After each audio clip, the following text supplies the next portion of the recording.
We want to bring a satellite by 2024 into low Earth orbit. This is the first parabolic flight that we're performing. It is also the first big milestone of the project. Our research will bring us one step further to space exploration and long-term space travel.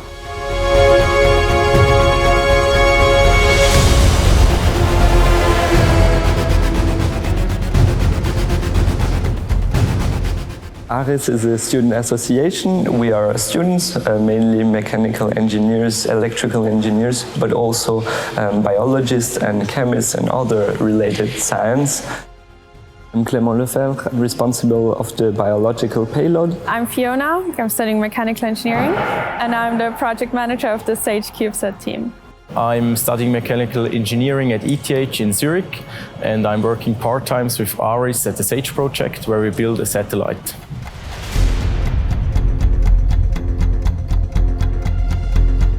We have different parts of the research. All in all, we want to develop a long-term test bed that provides microgravity conditions in space. We want to spin the satellite around one of its axes and thus produce an artificial gravity field inside of it to perform cell research.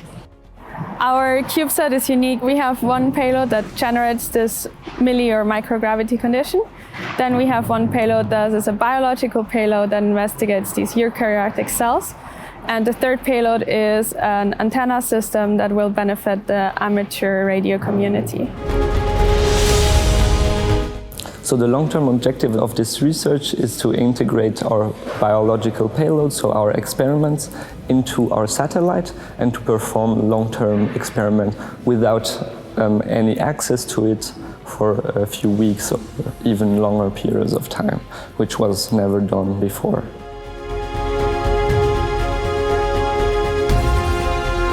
On that parabolic flight, I had the role of the system engineer, so I was overwatching the whole technical side of the project.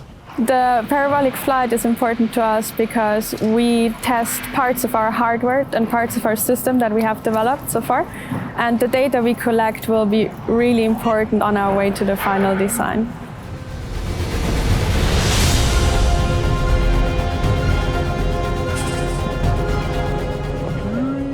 It is important, as you see the rise of the space travel in the next years, it is important to investigate how our cells, so the cells of the human body, reacts to zero gravity and react also to cosmic radiations, which causes a lot of cancers and can be detrimental for the human body.